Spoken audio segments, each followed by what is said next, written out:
may paliguan pa dito. Ano ba to? Villa Aurora Beach pala to, no?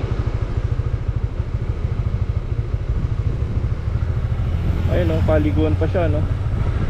Maganda rin, no? Malinis yung tubig, malinaw. Meron sa kabila doon. Okay, no? Siguro konting ayos lang din. Para ano mo pala yung malalaking bato. So, Villa Aurora Beach. Ayun, ano?